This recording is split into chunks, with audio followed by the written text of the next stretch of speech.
스포츠 탐구원 젠틀맨입니다. 매일 정보를 올리고 있습니다.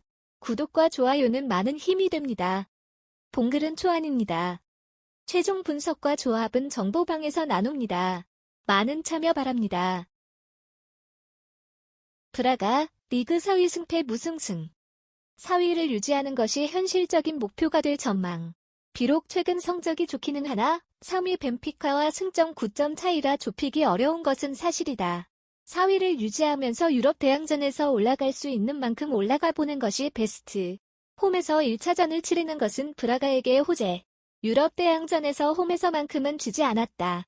원정에서 성적이 좋지 않은 만큼 1차전에서 최대한 점수차를 벌리려고 할 것이다. 리그에서 보여주는 화력, 리그 득점 4위를 고려하면 불가능한 목표는 아니다. 호르타, FW 유럽 대항전 4골을 결정력이 얼마만큼 터져주느냐가 관건. 레인저스의 공격력을 무시해서는 안 될 것이다. 도르트문트와의 경기에서 알 수 있듯 수비에서 약점이 보이면 다득점으로 연결시킬 수 있는 능력은 충분한 팀이다. 브라가가 리그에서와 같이 홈에서 공격적으로 나선다면 뒷공간에서 공간을 노출하는 약점을 보일 수 있다. 오프사이드 생산에서 5번째로 많은 만큼 라인 컨트롤에 장점이 있는 팀이기는 하지만 실점에 대한 방심은 금물이다. 레인저스, 리그 2위 승패. 직전 경기 셀틱에게 일격을 당하며 우승 경쟁의 마지막 기회라고 볼 수 있는 경기가 날아가 버렸다. 유럽 대항전을 앞두고 사기에 영향이 있을 수 있는 상황. 1차전을 원정에서 치르는 것 또한 큰 부담이다. 유로파리그에서 원정 승리는 단 한 경기밖에 없다. 물론 상대가 도르트문트라는 강호이기는 했으나 당시 도르트문트가 수비진 줄 부상과 이로 인한 수비 불안에 시달리고 있었다는 점을 고려해야 한다. 이를 제외하면 레인저스가 유로파리그에서 멀티골을 득점한 원정 경기는 없다. 타번 이어 에어베이 유로파 4골가 높게 올라오면서 공격에 참여하는 빈도가 높기는 하나 모렐로스, FW가 부상으로 이탈해 있어 원정에서의 다득점 가능성은 크게 볼 수 없다.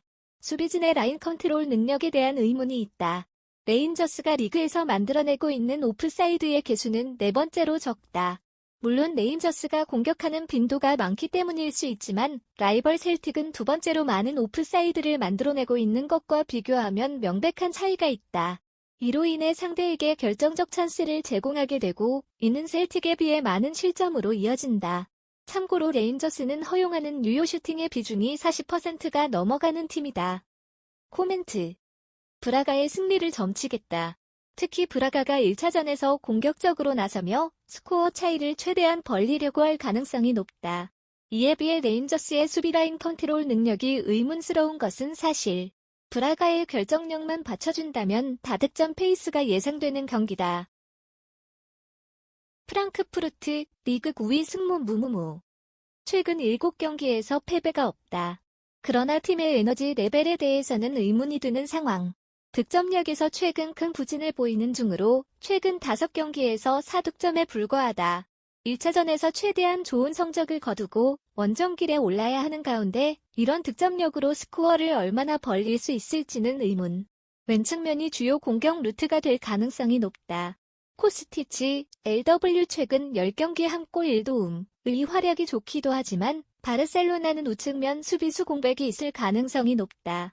다만 코스티치가 최근 6경기째 공격 포인트 생산이 멈추었고 볼에 FW 최근 5경기 0골 역시 활동량은 좋지만 이로 인해 문전 앞에서 찬스를 무산시키는 경우가 많음을 고려하면 얼마나 유효한 공격으로 이어질지는 의문이다.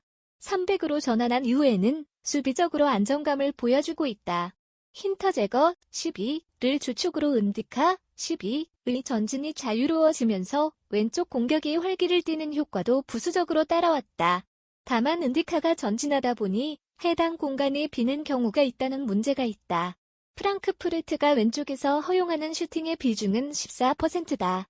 투타 12가 어린 나이 때문인지 파울 관리가 잘 안 되는 모습도 보인다는 점도 약점. 수비 효율이 좋은 팀이기는 하나 약점이 아예 없다고 보기는 어렵다. 바르셀로나, 리그 2위 무승승승승. 사비 감독 취임 이후 엄청난 성적 반전을 이루어냈다. 주춤하는 세비야를 제치고 리그 2위까지 노려볼 수 있는 상황. 챔피언스리그 진출과 유로파 우승까지 성공시킨다면 굉장히 성공적인 시즌으로 기억에 남을 것이다. 기존 주요 루트인 왼쪽을 주로 공략할 것이 유력하다. 오른쪽 풀백 공백이 예상되는 데다 상대가 이를 공략할 것이 분명하기 때문에 오른쪽은 수비적으로 틀어막고 왼쪽 공격의 비중을 그대로 유지할 것이다. 페란, FW 최근 5경기 2골 2도움 등 윙어들이 폭을 제공하고 오바메양, FW 최근 5경기 4골 1도움 등이 침투하는 그림이 유력하다. 결국 이 플랜 A로 최근 득점력을 향상시켰기 때문에 득점에 대한 걱정은 덜어도 좋다. 오른쪽 수비에 대한 고민은 있을 것이다. 알베스, 에어베이는 유로파 명단에서 제외되었고 데스트, 에어베이 역시 부상 이슈가 있다. 사비 감독이 알사드에서는 300도 사용하는 등 포지션을 고정시키는 스타일은 아니었기 때문에 우측 윙어를 오른쪽 윙백으로 활용하는 300 역시 예상할 수 있다.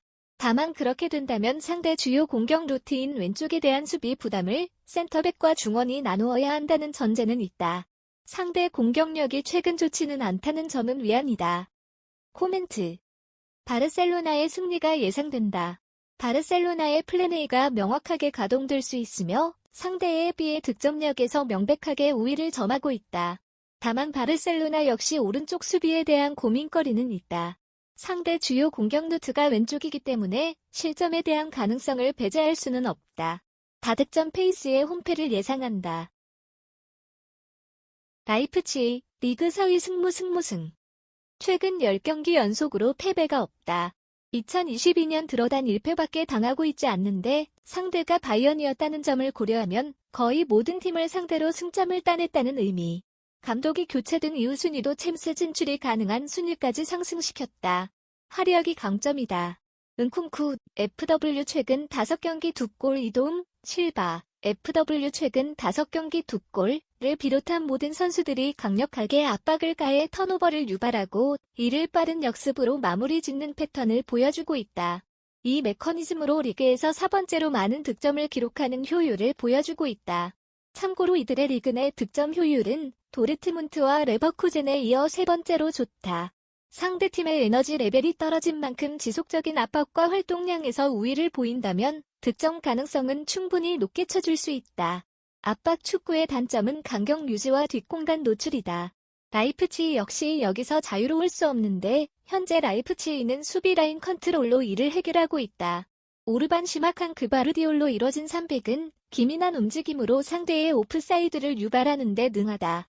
현재 라이프치히는 리그에서 2번째로 많은 오프사이드를 만들어내고 있다.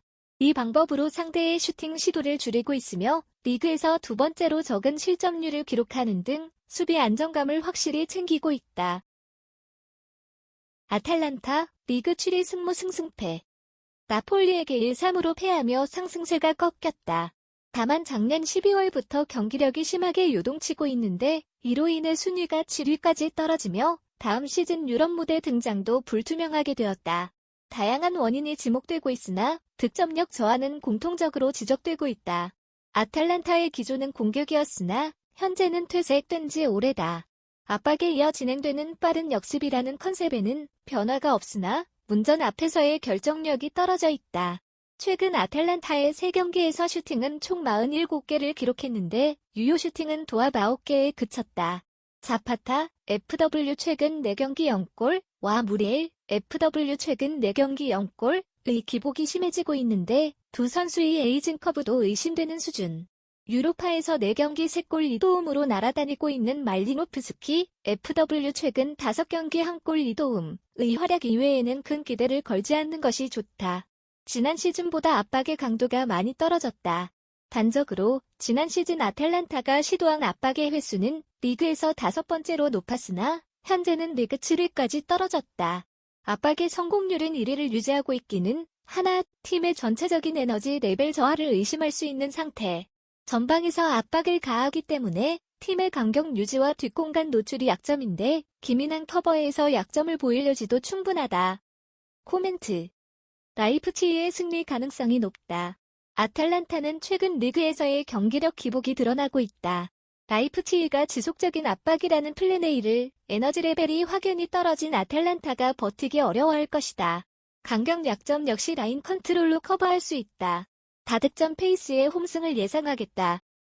웨스트햄, 리그 6위 패승. 내심 챔피언스 리그 진출까지 노려보았으나 현재로서는 리그 순위상으로 챔스에 올라서기는 어려운 상태. 챔스 경쟁팀 토트넘에게 패배한 것이 결정적이었다. 마지막 희망으로 유로파 우승으로 챔스를 노려볼 수 있기는 하다. 공격진의 결정력이 좋다. 보엔, FW 최근 5경기 1골, 안토니오, FW 최근 5경기 1도움가 합작한 골은 17골로 정확히 팀 득점이 3분의 1에 해당한다. 이외에도 크레스웰, 파운드, 을킥을 이용한 세트피스 역시 장점. 웨스트햄은 6야드 안쪽에서 12%의 슈팅을 기록하고 있으며 세트피스 득점도 12골에 달한다.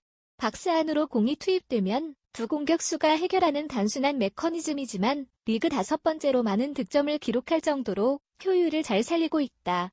참고로 웨스트햄은 리그에서 득점 효율이 2번째로 좋은 팀이다. 오그본나, 12가 시즌 아웃된 이후 수비진이 급격하게 불안해진 것은 잘 알려진 사실. 오그본나가 이탈한 이후 리그에서 무실점 기록은 4번에 불과했는데 벌리노리치 와포드 울브스가 그 상대였다. 강등권 세팅과 득점력이 약점인 팀을 빼고는 모든 상대에게 실점을 기록했다. 주마, 12가 신체 능력은 좋으나 라인 컨트롤과 리딩에서는 약점을 드러내고 있고 도슨, 12 역시 소위 커맨더형 수비수와는 거리가 멀다. 실점 가능성은 열어두는 것이 좋다. 리옹, 리그 9위 승패 무무승. 유럽 대항전 진출이 점점 멀어지고 있는 상태. 경기력 기복이 심해 연승을 이어가지 못하는 것이 발목을 잡고 말았다. 역시 유로파를 우승하는 것 이외에는 유럽 대항전 진출 가능성은 희박하다. 공격 전개에 있어서는 합격점을 줄 수 있다. 실제로 평균 60%에 육박하는 점유율을 가져오고 있고 이를 리그에서 3번째로 많은 슈팅으로 이어가고 있다. 문제는 결정력인데 리옹은 현재 리그에서 가장 공격 효율이 나쁜 팀이다. 에캄비, LW 유로파 6골,가 유로파에서는 기대 득점에 비해 많은 득점을 해주고 있었지만 이번 경기에서는 부상으로 나올 수 없다. 덴벨레, FW, 또 유로파에서는 4경기 1골로 기대에 미치고 있지 못하며 파케타, AM, 역시 7경기 2골로 리그에서만큼의 파괴력을 보여주고 있지 못하다. 웨스트햄 수비 불안을 고려해도 득점력을 온전히 보여주지는 못할 것이다. 수비 시 유효 슈팅 제어가 약점이 될 가능성이 높다. 리옹은 리그에서 2번째로 허용하는 유효 슈팅의 비중이 높은 팀이다. 웨스트햄이 박스 안 공 투입이 되면 높은 확률로 유효 슈팅으로 이어질 가능성이 높다는 의미. 로페스, GK의 선방 능력이 좋기는 하나 골키퍼 혼자서 실점을 원천 차단할 수는 없다. 또 8골을 실점하고 있는 세트피스 역시 걱정거리다. 실점 가능성이 도처에 도사리고 있는 셈. 코멘트. 웨스트햄이 경기를 잡아낼 확률이 높다. 박스 안으로 공 투입만 되면 높은 확률로 최소 유효 슈팅을 만들어낼 가능성이 높다. 강점인 세트피스 역시 리옹이 약한 요소다. 다만 오그본나 이탈 이후 급격하게 나빠진 수비력은 무실점 가능성을 줄이는 요소라고 할 수 있다. 리옹이 득점 효율이 나쁘기는 하나 상쇄할 만한 수비력은 아니다. 다득점 페이스의 홈승이 예상되는 이유다.